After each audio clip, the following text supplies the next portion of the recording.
kalau dengar dari cerita-cerita dia, memang dapat dari mimpi. Maksudnya untuk bikin film ini gitu. Ya misalnya lo nih sama gue lagi lokasi syuting, terus kita sama-sama aktor.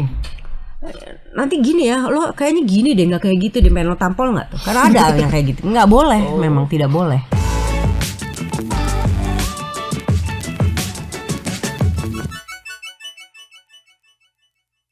Halo Tribuners, balik lagi di konten si paling saya bersama gue Bayu Indra Permana, dan di depan gue ada Wulan Guritno bersama dengan Shalom Razadi. Tepuk tangan lu dong. Tepuk tangan buat diri sendiri. Buat kita semua di sini.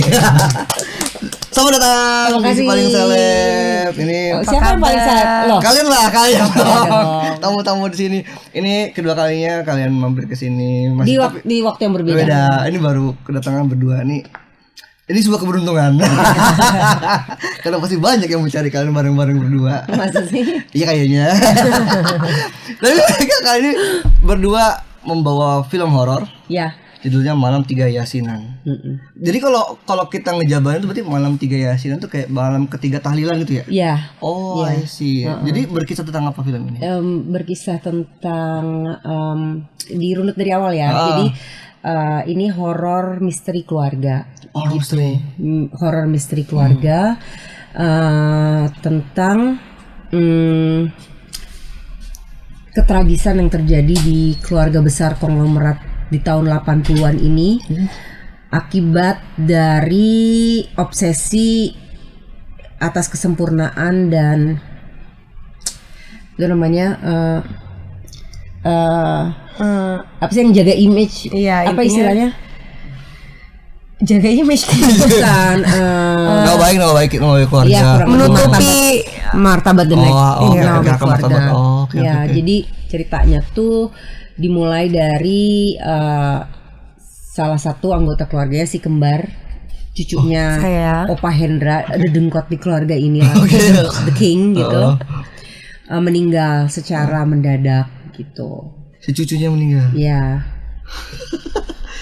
Kembar berarti meranin dua orang. Yang meninggal salah satu, nggak dua-duanya. Artinya dua juga dong. Oke. Nah di situ baru konflik bergulir karena kan ya dia itu menjunjung tinggi martabat dan harga diri keluarga, harus selalu terlihat bagus dan sempurna gitu. Jadinya meninggalnya Sarah itu ditutupin karena apanya. Padahal nggak usah ditutupin ya, memang meninggal gitu kan. Kan orang meninggal ada yang manusia kan akan meninggal dan ada yang lahir, ada yang menikah. Itu ditutupin karena mereka sangat menjunjung tinggi itu. Kenapa? Apa karena ada sebuah tragedi yang spoiler dong.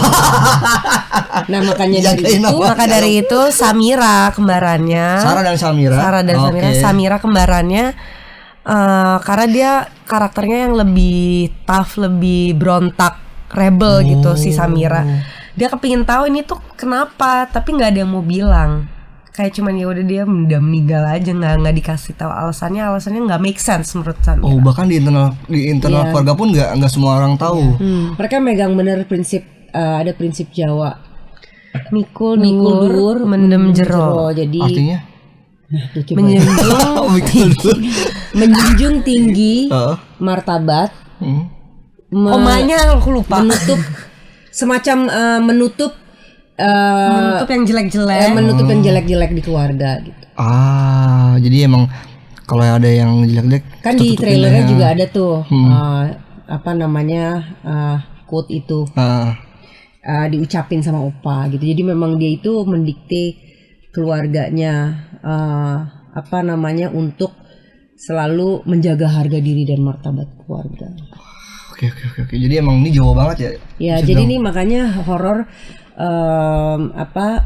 horor misteri keluarga, karena selain kita mencoba untuk bukan hanya menakutkan penonton dari jump scare atau dari hantunya gitu, bukan itu masih ada ya namanya film horor. Ada entitasnya. Tetapi dari segi bagaimana runtuhnya sebuah keluarga besar karena keserakahan mereka, karena kebohongan, karena dosa masa lalu. Iya. Jadi ada moralnya tuh di situ ya, serakah. Ada dramanya. Ya, drama keluarga. drama keluarga horor lah gitu, murder mystery. Oke. Dan di sini Salam jadi memerankan 2 karakter. Yes, betul. Sarah dan Samira. Dan hantu. Ditambahin 3 si entitas itu. Oke, apakah dia sosok hantu utamanya yang menghantui keluarga kah atau sebenarnya ada lagi? Ya nonton aja. Oke. Ya, jadi akhirnya dosa di masa lalu itu minta bayaran lah gitu. Oh, berarti ada sangkut pautnya dengan masa lalunya. Ya. Masa lalu si Opa. Masa lalu aja. Masa lalu keluarga itu yang disimpan rapat-rapat gitu. Rahasia-rahasia keluarga itu. Oke. Salam susah nggak 2 karakter? Atau seberapa beda nih si Samira dan Sarah? Berat banget, 1 aja berat, gimana 2. Dan preparasinya untung lumayan panjang dan ada 3 acting coach juga bergilir. Dan masing-masing Sarah dan Samira itu mempunyai 2 karakter yang sangat berbeda, kayak bertolak belakang. Yang satunya lovely dan nurut ke keluarga, yang satunya rebel, itu Sarah. Yang Samira lebih ke curious, she's very curious, jadinya sering bertanya kenapa gini, kenapa gitu, dan semuanya apalagi Opa tidak suka mendengar itu. Intinya kan kayak ya nurut aja gitu. Tadi kata-kata yang lupa, obsesi akan pencitraan. Pencitraan itu bagian. Susah banget ngomong. Jangan ngantuk nih. Jangan. Ya bener, nggak salah. Jadi kayak udah di otak apa tuh bahasa image pencitraan. Tiba-tiba zone out. Iya. Ya, obsesi akan pencitraan yang akhirnya menggerogoti. Dan itu jaga masih Opa ya. Yang jaga masih Opa. Ya, kalau kita ingat-ingat di tahun 80-an. Era-era itu nggak cuma di Indonesia mungkin, tapi ini kita ngomongin di Indonesia aja. Culture keluarga-keluarga seperti apa sekarang kan, karena udah bergeser aja nih. Udah Gen Z apa segala macam. Kalau dulu kan semua kan harus patuh sama keluarga, apalagi keluarga-keluarga seperti itu. Nggak nurut dikat. Benar. Lo mau kawin sama orang itu, kita nggak suka. Iya tuh. Ya udah silakan. Kredit card, mobil, di sekarang juga masih ada sih. Ya tetap. Beberapa ya orang tua yang konvensional. Udah tidak. Kalau waktu dulu tuh bukan sesuatu. Ya ini sekarang tergantung karakter anaknya kan gitu. Tapi kalau dulu tuh rata-rata begitu. Kalau dulu emang kawin aja dijodohin kan istilahnya gitu kan. Kalau dulu kan emang mungkin semuanya rata ya, karena apa yang terjadi di keluarga, apa yang terjadi di keluarga orang nggak boleh tahu. Dan itu dipotret di film ini ya. Iya. Makanya kenapa ngambil tahun 1980-an, apa emang karena ya culture kuat untuk hal-hal seperti itu kan di tahun-tahun itu. Ya, dan ke belakang. Terus buat yang tadi yang frase Jawanya itu sebenarnya itu emang ada di Jawa atau ada. Oh, emang ada. Bukan yang kali apa tuh artinya ada, kalau di Google ada. Mikul dur mendem jero. Ya, berarti itu sebenarnya emang ada. Mikul dur mengangkat martabat, kan mikul tuh dur martabat, mendem kan ngumpetin, mendem jero yang tidak baik-baik. Sebenarnya artinya kalau mau ditelaah secara positif bagus kan, masalah ya. Iya dah. Secara bagus, kalau secara positif bagus kan, kita bersama keluarga yang menjaga harga diri dan martabat. Tapi kalau udah terobsesi berlebihan, jadinya. Teman. Nah, dia berat badannya nggak seimbang nih. Nah, okay. Udah nggak usah dipegang kali ya. Jadi karena banyak yang disembunyikan. Apa karena berkaitan dengan bisnis kah? Apanya? Si Opa ini yang banyak disembunyikan. Dia politik ya. Enggak, dia pengelola. Ya bisa juga kan. Dia pemilik pabrik gula, pengusaha sangat sukses gitu ya kan. Ya orang-orang itu kan pikirannya ya pokoknya ya tadi pencitraan aja, jangan sampai orang-orang tahu aib keluarganya gitu. Berarti bisa dibilang meninggalnya si Sarah ini dalam tanda kutip bukan meninggal yang mendadak gitu, nggak sakit, nggak ada kecelakaan gitu. Jadi ya takut menjadi gunjingan gitu. Nah saudara kembarnya nggak terima. Kebetulan saudara kembarnya ini nggak tinggal di rumah itu, lagi kuliah jadi ngekos. Nah kayak orang-orang seperti itu tuh kan biasanya kan semua anak-anaknya tuh dikumpulin di rumah besar itu kan, anak cucunya gitu, atau dikasih compound satu-satu di deket main house-nya gitu kan. Nah tapi si Samiranya ini nggak tinggal di situ. Jadi dia pulang dapat kabar saudara kembarnya meninggal. Kaget. Ya kaget, kenapa? Sakit? Enggak. Kecelakaan? Enggak. Terus apa dibunuh? Nah itu dia makanya murder mystery-nya di situ. Jadi di sini juga kita pengen bawa ketakutan dari intrik-intrik yang keluarga itu lakukan gitu. Jadi pengen penonton juga penasaran. Apa jangan-jangan pelakunya ada di antara keluarga nih, jangan-jangan nih. Ya. Apa jangan ada yang persaingan bisnis itu, atau apa. Tidak ada yang tahu.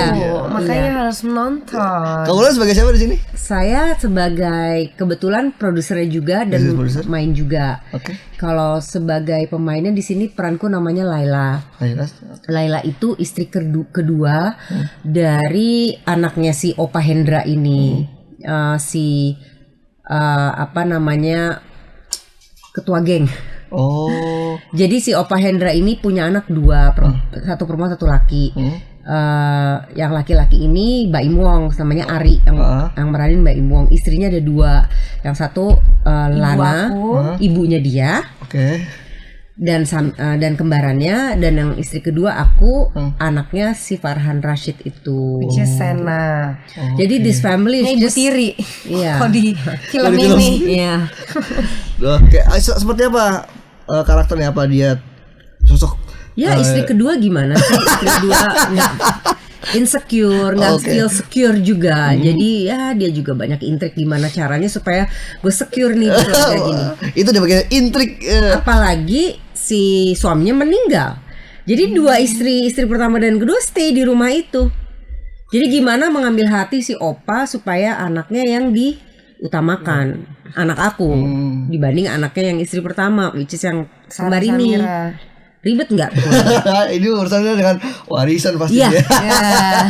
Iya. Tapi apakah ada kelicikan-kelicikan yang dilakukan olehnya?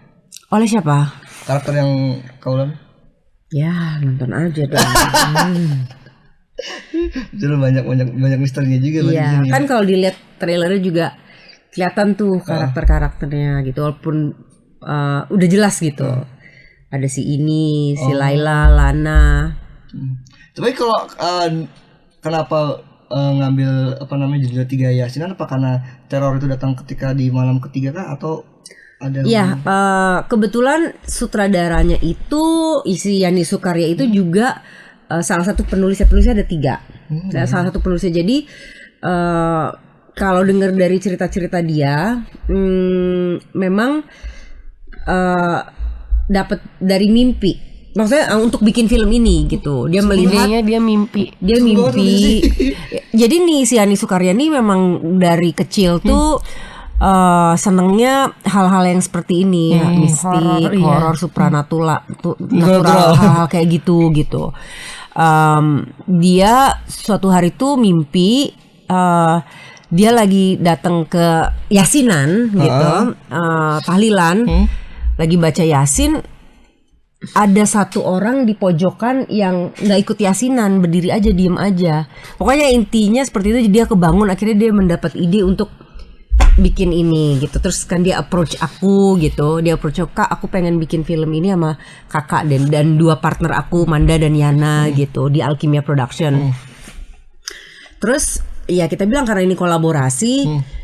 Kalau Alkimia itu nggak terpaku sama genre apa gitu, tetapi harus utama di cerita, kekuatan cerita gitu. Jadi mau film horor kayak mau komedi, psychological, terutama horor gitu, karena di sini nih udah kebanyakan horornya jump scare aja dari ujung ke ujung gitu. Nah aku kepingin lagi kangen gitu ada horor yang klasik gitu.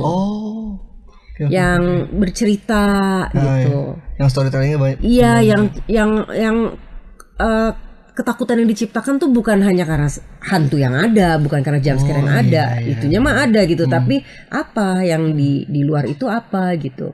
Nah dari ceritanya gitu, coba lebih menakutkan. Kayak lebih menakutkan keluarganya gitu. Kayak kalau ada di tengah-tengah keluarganya. Nah kita mau membawa penonton itu masuk ke keluarga di era 80-an ini, konglomerat keluarga Dirjo, dan bagaimana intrik dan dosa yang mereka simpan kayak apa gitu, merasakan berada di dalam situ gitu. Jadi itu yang mau kita offer. Apa tadi Mama nanya lebih mending? Iya lebih takut sama hantu atau sama rasa takut atau bersalah atas dosa yang dikubur. Lebih takut mana? Misalnya lu bunuh orang. Ya dosanya lah, gue lebih takut dosanya. Rasa ketakutan setiap hari itu, takut ketahuan. Misalnya dikuburnya di bawah tempat tidur lo. Kan gimana caranya? Itu juga udah lebih lagi situ. Iya kan? Jadi lebih takut sama hantu apa rasa bersalah dan takut karena melakukan. Diaduin sama rasa bersalah. Nah, itu juga yang mau kita offer di sini. Gitu. Ternyata gak cuman keluarganya doang yang bikin ngeri ya. Ternyata ada cerita-cerita. Kayak bakal ini sih. Kalau dia kayak pas nonton pasti bakal banyak yang kayak bakal sebel sama si A, si B, si C nih. Mungkin akan nebak-nebak ya. Sebel-sebelnya nih. Nebak-nebak juga ya kan. Siapa nih? Karena kan murder mystery, biasanya genre murder mystery kan begitu. Dan keluarga banyak lagi. Iya. Di satu rumah itu dengan segala gerak-gerik semuanya mencurigakan aja. Terus gak mungkin ada bibinya lah, banyak lah. Mungkin suka ada yang cuci tangan ternyata orang lain. Nah, gitulah. Gimana coba kalau lo berada di tengah-tengah keluarga itu? Saya pulang kampung ya saya. Saya pulang kampung aja deh Pak gitu, saya pulang kampung. Nah, Samira tuh bukan anak yang bisa manut-manut aja. Gitu. Dicari tahu lah sama Samira. Jadi dia ngebongkar apa misteri di rumah ini. Ya mencoba. Dia mencoba. Ini ngulik nih, nanti spoil lagi. Dia mencoba. Nah, kenapa tadi pertanyaannya juga judulnya Malam 3 Yasinan, di hari ketiga Yasinan dan tahlilan itu semuanya terbongkar. Gitu. Benar tebakannya. Nggak bisa judulnya Malam 2 Yasinan atau Malam Yasinan apa-apa karena ya memang esensi dari judul itu memang mencakup ada di film gitu, menggambarkan isi keseluruhan dari film, jadi judulnya itu. Kalau buat Salom tantangannya di sini selain memerankan berarti 3 ya? 3 sosok ya? 2 lah. Kalau satu kan lebih teknis, lebih jadi setan gimana sih gitu. Ke badan kali. Iya, selain lebih olah tubuhnya. Tantangan tadi apa lagi? Belajar biola. Oh ada. Yang bisa biola siapa, Sarah atau? Sarah. Oke, ngomongin Samira sih ya kalau Samira motor kopling kebetulan waktu itu juga. Bisa tapi sebenarnya sama ini. Apa baru bisa? Seumur hidup nggak pernah bisa naik motor, ngetik aja nggak bisa. Terus disuruh motor kopling. Belajar semuanya. Motor yang gede apa? Yang motor apa ya? Motor tahun 7 ya, moge tahun 70-an. Tahu. Kayak yang Triumph. CB ya, kayaknya itu deh. Nggak tahu juga, nggak ngerti, bukan anak. Tapi jadi lancar, apa jadi bisa? Nggak juga. Setelah project ini selesai udah tidak dipakai lagi skillnya. Itu kan nyetir, habis itu di depan ada yang nangkep. Iya. Tapi ada yang panjang, nggak bisa ngeremnya doang, jalannya bisa. Ya jadi di depannya tuh udah ada yang nangkep. Pas ngerem masih kayak semuanya nah. Itu lebih gitu. Semua bisa diakalin lah di belakang layar. Itu lebih yang merelakan diri ketabrak apa nangkep tuh. Nah itu dia. Masa gitu teknisnya. Tapi gimana diskusi ketika Salam akhirnya diajak main sama filmnya Mama?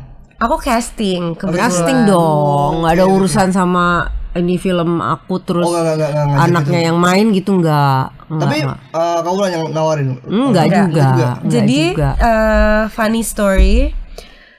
Jadi waktu aku ditawarin project ini, aku nggak tahu ini film Mama. Oh iya? Karena bukan dia yang ngasih tahu. Si yang satu lagi, manajer aku yang satu lagi nawarin ini ada kamu jadi kembar. Di situ udah ragu. Tapi ya coba aja dulu kan masih baru casting kan. Ya tapi namanya casting pasti kita kasih sebisanya.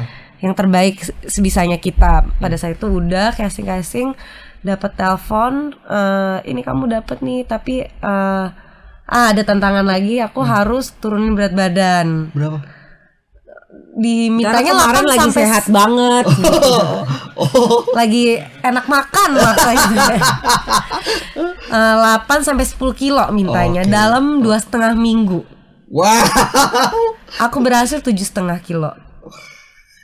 Itu berarti apa, nge-gym aja atau diet? Semuanya aku lakukan. Jaga demi ini. makan, Jadi jaga makan, olahraga tapi segala terus macam. udah dapat karakternya, udah keterima lah ya. Udah ya, kalau enggak Makanya. untuk diri sendiri ya harusnya ya. Terus dapat telepon, kebetulan waktu itu aku lagi liburan sama mama juga. Akhirnya cerita, terus komen mama, ya itu kan film aku. Terus gimana? Iya sama-sama. Udah gitu doang, masalah lewat dan nggak dibahas lagi. Karena ya di situ bukan urusan ku juga sebagai maksudnya kita nyari-nyari berdiskusi internal di produksi gitu. Tapi ya kalau pemain tuh apalagi kadang produser tuh bisa ikut campur gitu. Tapi kadang-kadang kalau sutradara tuh juga punya mau, apalagi sutradara juga penulisnya gitu kan, dia udah punya bayangan gitu, karakter yang dia build ini kayak apa, seperti apa, appearance-nya kayak apa. Nah jadi dialah yang paling bisa menentukan sebenarnya maunya siapa yang meranin buat peran-peran tersebut. Nah jadinya si Yani tuh memang sempat nanya sama aku, Kak, apa namanya, aku casting Shalom ya, nggak usah lah, aku bilang gitu. Kenapa nggak usah? Iya nggak apa-apa, nggak usah aja gitu. Bukan ngerasa Shalom nggak capable untuk meranin, cuman nggak mau aja. Kecuali kalau film orang lain terus kita main gitu, main di satu film, tapi ini project mamahnya, anak yang main, males aja. Kayak itu secara otomatis orang akan mikir, aku main di sini karena itu film mama. Iya, dikasih dengan cuma-cuma. Iya. Aku nepo gitu ya. Iya, kayak gitu. Dan aku bilang nggak usah ya Yan ya, gitu kan masih banyak pemain lain. Nanti Shalom adalah kesempatan lain di luar. Oh gitu ya Kak, iya aku bilang gitu. Terus udah gitu, selang seminggu 2 minggu gitu, dia bilang Kak aku udah casting, udah kasih yang udah ada beberapa yang kita panggil buat casting, yang saran kakak, ada yang kita hubungi, ada yang ya macam-macam gitu, tapi kok aku nggak nemu yang pas ya buat meranin si Sarah Samira ini. Aku tapi akhirnya udah dapet, dan aku bilang nggak nemu tapi udah dapet kok. Ya, dari yang saran-saran aku dan yang dia mau, kan yang dicoba kan banyak, maksudnya mau nggak mau listnya kan banyak, listnya ada 8 orang. 8 orang. Akhirnya aku tuh kemarin tetap casting Shalom gitu, dan aku paling suka dia, yang paling kena di aku dia, Shalom anak gue, gitu kan. Jodoh. Ya udah, it's up to her gitu. Go ahead, aku bilang kalau memang kamu merasa Shalom ya udah, aku bilang gitu. Terus pas udah tahu ini project mama, jadi gimana, apa jadi nervous deg-degan atau lah? Aduh. Nervous lebih kayak meneranin 2 orang ya itu sih.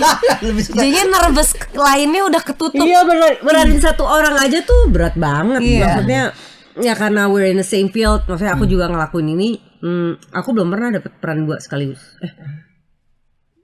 Maksudnya di dalam satu film ya, belum pernah. Apalagi ini satu aja. Ini karakter juga beda banget ya, yang satu. Iya. Beda banget. Jadi PR-nya ada 2 lah dia. Isu-isu di balik karakter mereka masing-masing beda. Beda juga. Beda Traumanya beda, apanya beda. Yang paling cepat dapatnya yang mana? Si Samira apa si Sarah? Dua-duanya berat sejujurnya. Dua-duanya kompleks juga.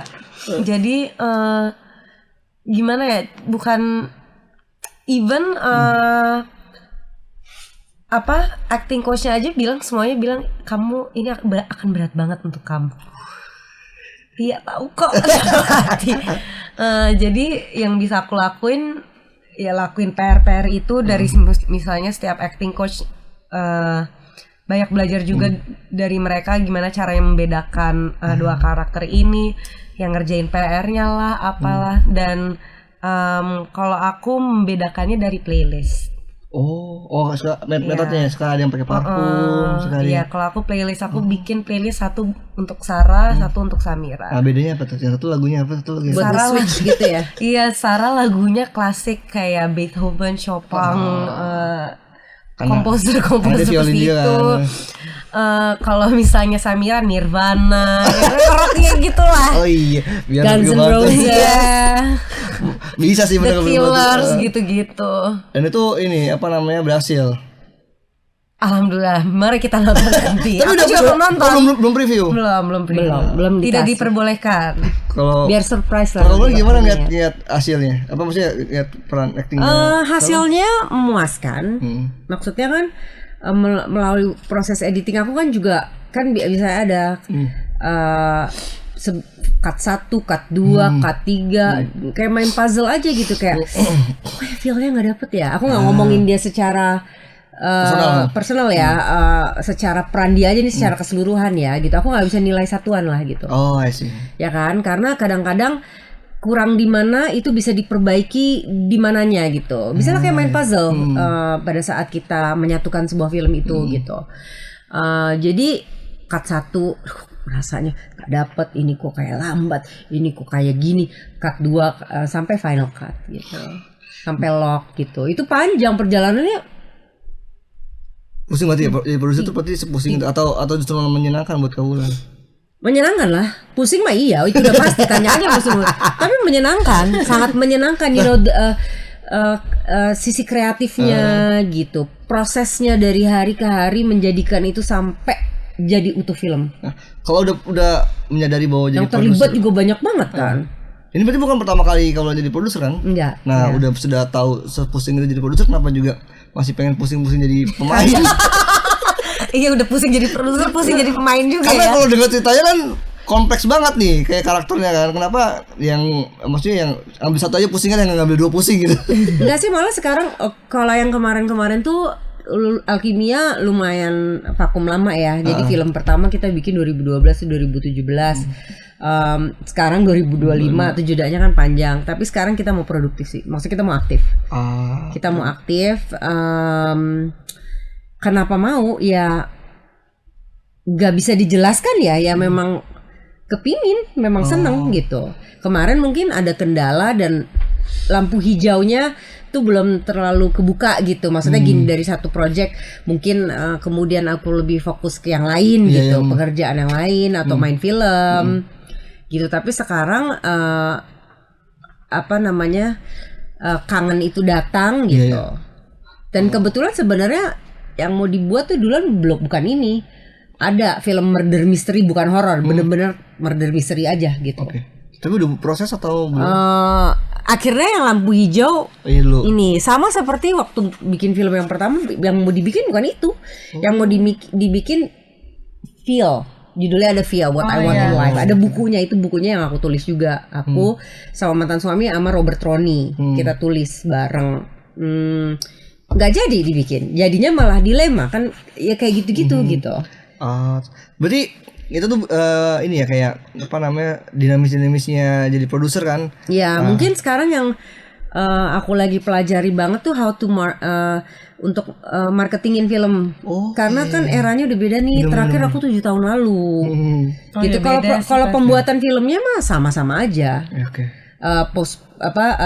Pre-production sama productionnya itu sama gitu. Postnya yang beda ya sekarang. Iya, post productionnya, marketingin, memasarkan filmnya. Gitu. Berarti ngulik-ngulik konten digitalnya nih. Banyak sekali cara-cara baru, cara-cara lama yang udah nggak works. Ada juga yang masih works, yang dikombinasi ya macam-macam gitu. Kalau produksinya ya paling teknologinya aja yang berkembang.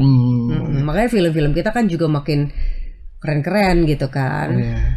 Berarti kalau kita ngomongin soal promosi itu ngulik-ngulik konten-konten digital mulai nyari tahu nih kayak konten yang bisa buat promosi kayak gini gimana nih. Iya kan kita ada tim publicist jadi ya aku sambil mereka bantuin kita untuk marketingin film ini kan kebetulan sahabat sendiri gitu. gue juga belajar dari dia.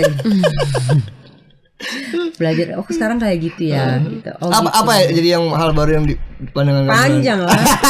Ya banyak. Sekarang mau jadi tiktokan buat film. Ya begitulah gitu. Ada yang namanya troops, boost. Oh iya. Terus cara-cara lama nih.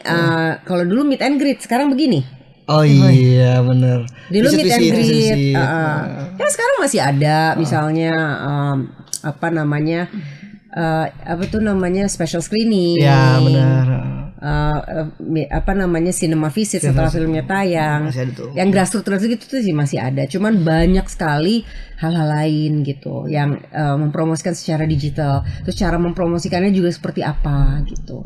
Kan eranya udah beda. Targetnya apa? Kalau targetnya Gen Z atau apa?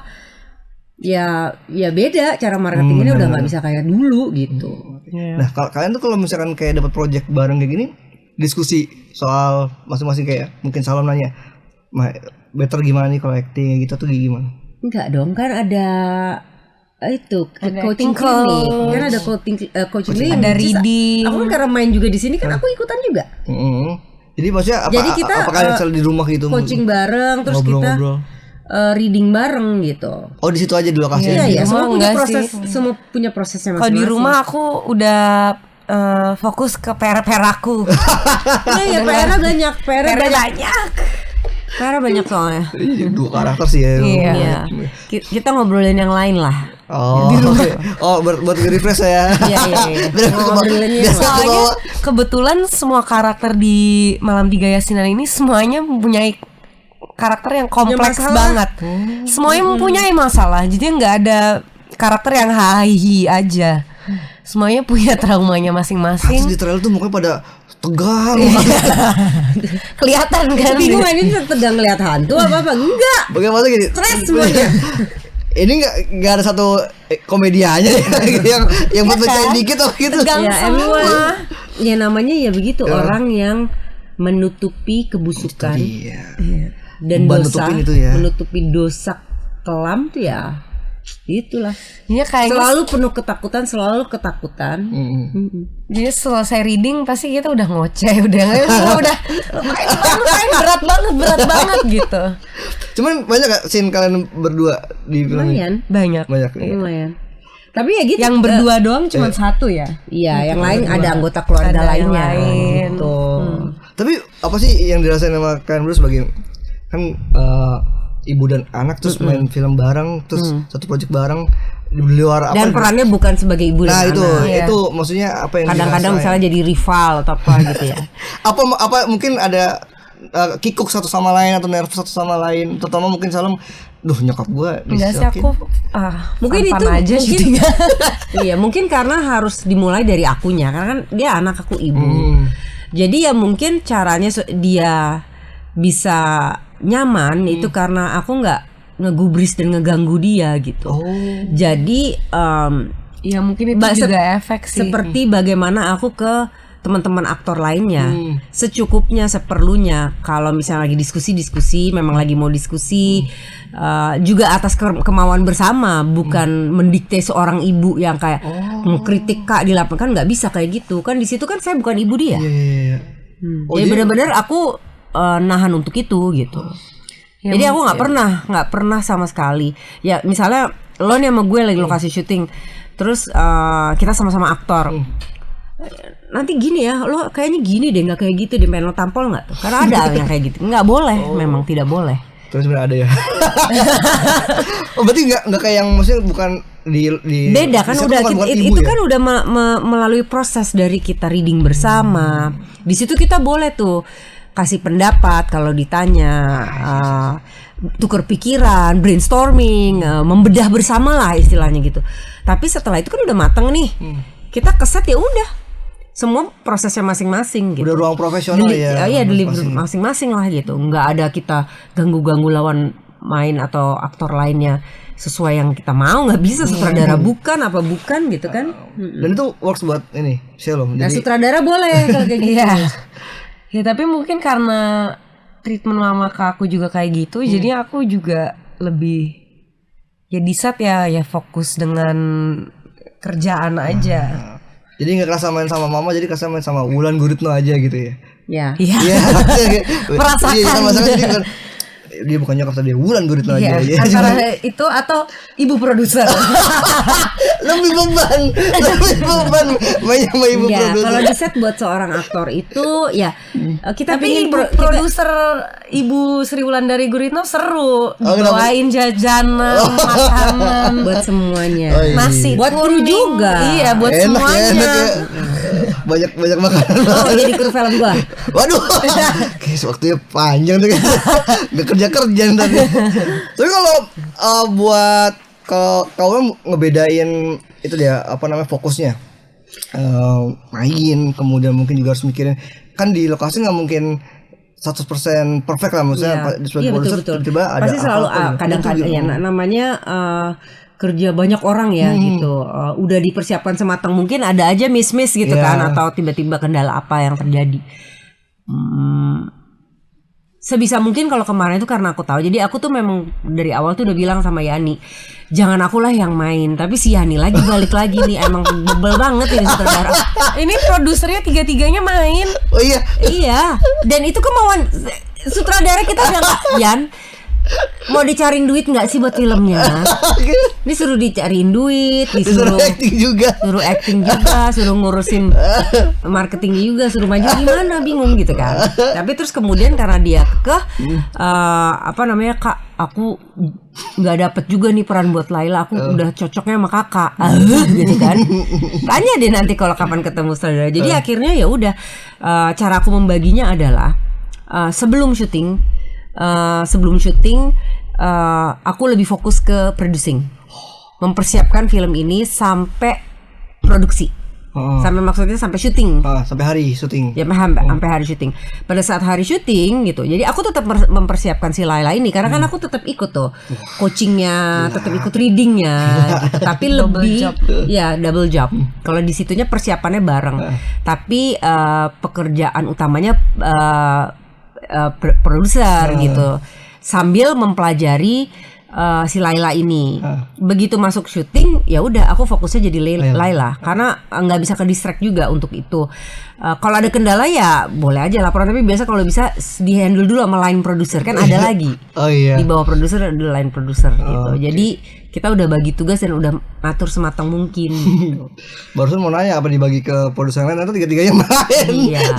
Tapi kan kita kadang nggak setiap hari bareng. Iya. Jadi kadang-kadang callingan tuh kadang-kadang Wulan Guritno sebagai Laila atau Wulan Guritno produser. Jadi tergantung hari itu apa. Mungkin gitu. beratnya sama ya. Kalau aku mungkin double karakter, ini double job. Iya. Sama-sama berat. Wah, hari ini nggak ada callingan syuting tapi jadi produser. Tetap ke lokasi lah. Tetap ke lokasi. Hari ini Mbak Wulan sebagai siapa datang ke sini? Sebagai produser. Oh ya udah. dengan segala bawaannya, makanannya. Cuman kalau bisa dibilang kenapa si film Malam Tiga Yayasan ini ngebawa Jawa banget itu, apa emang dari si penulisnya ya, dia kepikiran dari awal ini Jawa banget atau dari tim risetnya atau mungkin ada iya memang dari awal aku juga kayaknya dia ngulik beberapa option gitu. Tapi dilihat yang paling mendekati untuk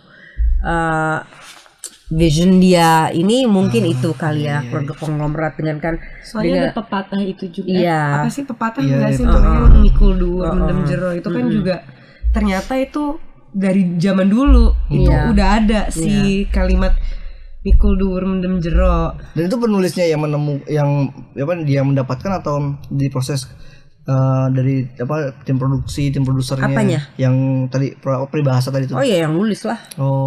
Berarti dia yang udah punya dulu, yang menemukan dulu. Ya kan sambil nulis kan dia pasti riset dan segala macam.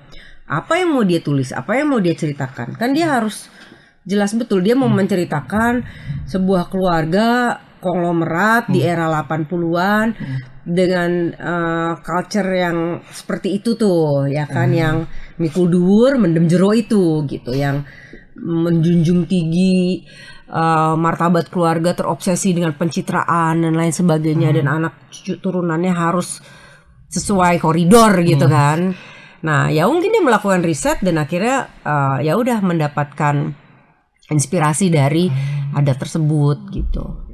Kalau Salam ketika iseng-iseng ikut casting atau ditawarin casting itu kenapa pengen di sini? Apa ceritanya atau udah ketahuan pengen dari si kembar? Challenge, karena lebih kayak bisa nggak ya beranin 2 karakter. Oh, berarti pas sebelum casting juga mikir juga kalau misalnya keterima 2 karakter gitu kan juga mikir, tapi Pas di casting langsung 2 karakter. langsung ya Sarah, aku lupa Sarah atau Samira dulu, tapi langsung kalau nggak salah ada 6 scene. 3 Samira 3 Sarah atau lebih mungkin. Kayaknya Kayaknya dari itu panjang casting aja udah tuh. capek ya. Kita Castingannya kalau nggak salah ada 3 jam ada tuh aku di ruangan itu dengan itu aja udah capek. Dan pas ditawarin ada castingan ini aku tertarik ya karena itu 2 karakter challenge. Tapi sinopsisnya juga wah menarik. Karena menurut aku belum ada ya, udah jarang horor yang lebih kuat ceritanya daripada bener-bener ke jump scare-nya. mengantuinya. udah lihat belum sih trailernya? Yang tadi malam. Yang ada ditutupin pakai kain. Oh iya. Kirain nih baru yang teaser. Lo emang teaser udah juga? Teaser sebelumnya. Teaser sebelumnya. Teaser 1 bulan lalu kita keluarin. Oh, sih. Tapi kalau misalkan buat si Samira sama Sarah yang paling deket banget sama seorang Salam yang mana? Secara karakter? Dua-duanya ada sedikit-sedikit. Oh sedikit, berarti jauh banget dong dua-duanya sama seorang Ya Salam. traumanya kan beda, ya oke. kan. Iya, pasti kan itu udah Isu-isunya itu beda, udah- tapi untuk karakteristiknya Perawakan maksudnya bagaimana dia bertindak bersikap itu? kayaknya kalau kesarian lebih ke Samira, lebih kayak ya Iya. tomboy-tomboy. Rebel-rebelnya mirip ya? Bukan rebelnya apa ya, tapi lebih tomboy aja tomboy. gitu, lebih tomboy. Nggak bisa naik motor sih, tapi kayak lebih Tapi suka nentang juga. extrovert gitu. Mungkin Samira tuh extrovert, Sarah tuh introvert. Tapi aku juga ada sisi introvertnya, Oke. sisi Saranya. Nah kalau biola tadi bener bisa Ya jadinya. bisa juga sih. Dulu main piano, udah lupa juga. Kenapa ada instrumen khusus Kamulan? Iya, kebetulan saya bukan penulisnya ya Pak. Iya Pak ya. Kenapa mungkin ada Tapi mungkin aku bisa sedikit bantu jawab. Iya, building the character gitu. Pasti kan ditulis tuh kan bukan hanya kepingin menceritakan apa, tapi ini terjadi di era apa, terus culture di era atau di tahun tersebut tuh seperti apa karakter manusianya, karena karakter manusia secara keseluruhan terbentuk karena ada kejadian apa saat itu, misalnya pernah ada tsunami, pernah ada bom atau apa, itu pasti era flower power, era manusia, karakter manusianya itu jadi berpengaruh kan ke bagaimana manusianya bersikap gitu. Secara keseluruhan nanti kan baru dia masuk ke bukan cuma pemain yang bedah skenario, dia juga kan harus ngebedah semua itu. Baru dia masuk ke cerita, kan bikin rangka tuh. Nanti itu rangka cerita, belum rangka tokoh-tokoh di dalamnya. Nah, jadi mungkin pada saat dia merangkai untuk si Sarah, apa karakteristiknya, hobinya apa, nanti dimatangkan oleh pemainnya di saat reading, saat dia membedah peran dia sendiri, yang udah ada guide-nya dari si penulis dan sutradara. Salah satunya ya mungkin buat si Sarah tuh kan dia sukanya pakai bajunya tuh yang seperti apa, terus Baju-bajunya juga lebih feminin, lebih dress, rok. Kalau Samira jeans, jaket kulit, ya gitu. Ya, Beda banget mereka tapi berdua. beda tapi ya. Itu kalau itu bisa di spin off sendiri tuh kalau itu ya. Bisa dibikin spin off sendiri. ya. Filmnya tapi bukan horor, gitu. Komedi nanti. Cuman kalian baru main bareng itu berarti baru 2 kali ya di sekali ini sih sebenarnya kalau yang main bareng ya, maksudnya satu frame. Tapi kalau berada di satu film sempat, yang di filmnya Mas Hanung itu tuh, yang Trinil itu waktu itu. Tapi dia kan memerankan aku muda, jadi kan nggak satu frame sama aku, nggak ketemu. Kitanya belum ada, kita nunggu berapa 10 tahun kemudian baru jadi aku. Berarti kalau selama ini sebenarnya apa emang nggak ada yang nawarin kalian berdua main bareng, atau kalian yang salah satu mungkin nggak mau deh gitu? Sempat hampir waktu itu. Iya sempet, tapi waktu itu series pernah. Ya malah yang series yang kemarin nggak. Calonnya nggak bisa ya waktu itu. Nggak tahu. Ada series.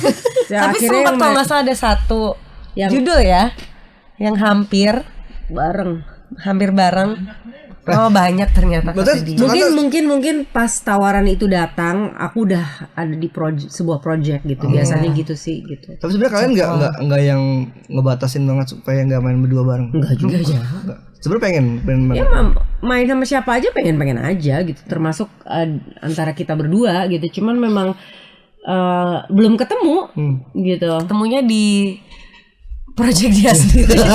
Yang event dia aja nggak tahu. Iya, gitu. Kalian pernah ngisi ngobrol berdua kayak ada wish itu kayak enak kalau kita main yang lebih deep berdua gitu. Pernah ada kepikiran gitu nggak, atau belum sih, belum ada obrolan kayak gitu. Tapi kalau ada nawarin gitu oke kalian? Yang deep banget. Maksudnya kan kalau enggak tentang ibu dan anak. Ya oke lah gitu. Mungkin malah lebih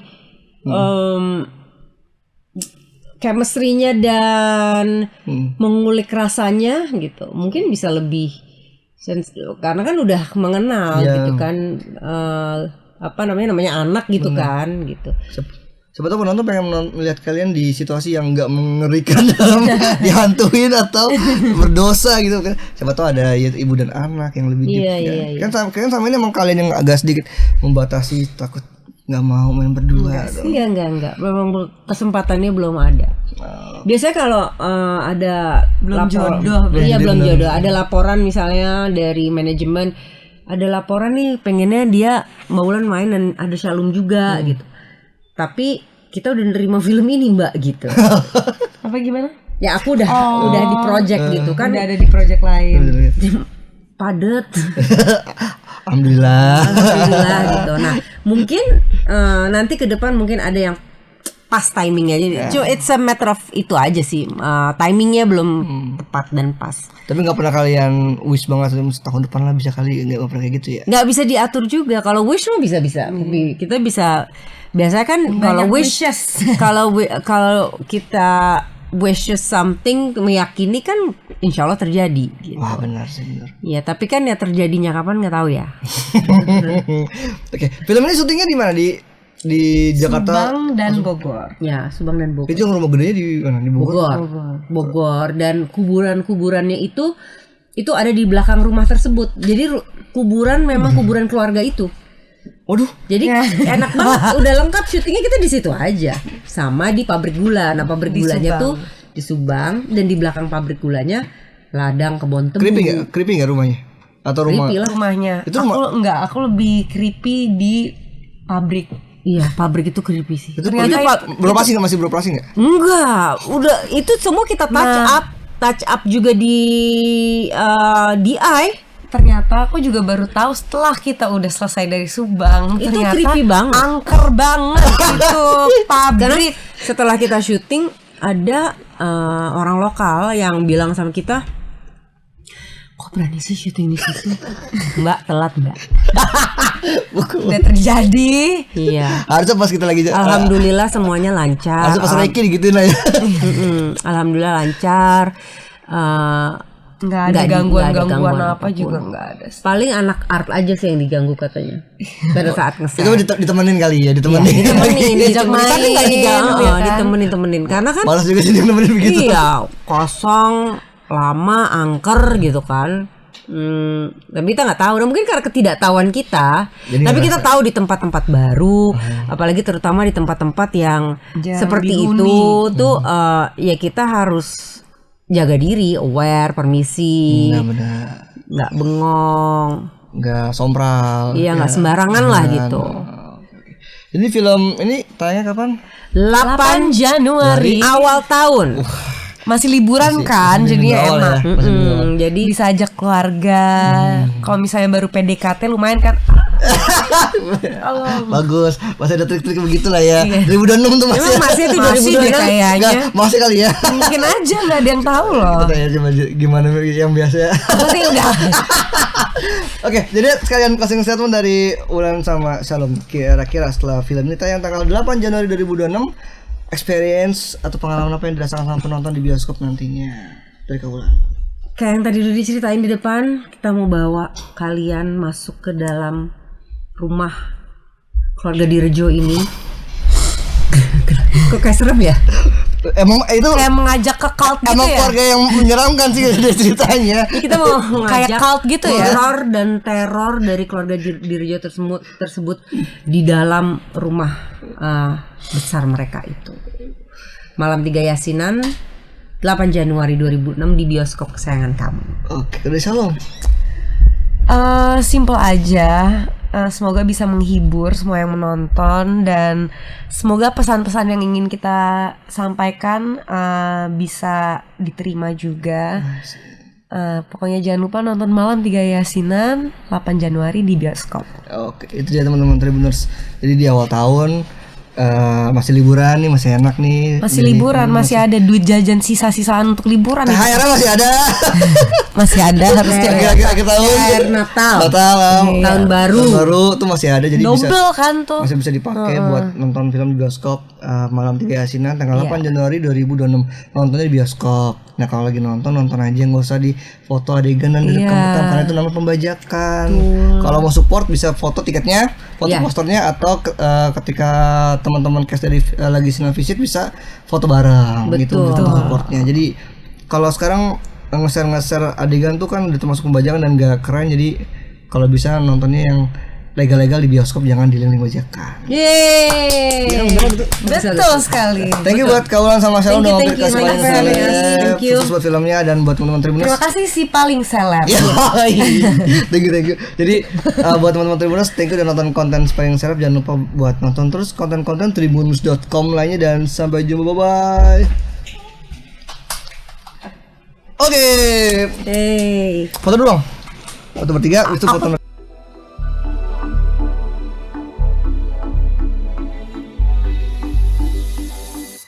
Terima kasih sudah nonton. Jangan lupa like, subscribe, dan share ya.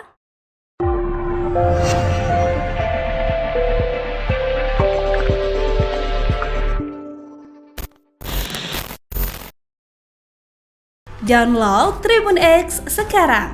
Menghadirkan lokal menjadi Indonesia.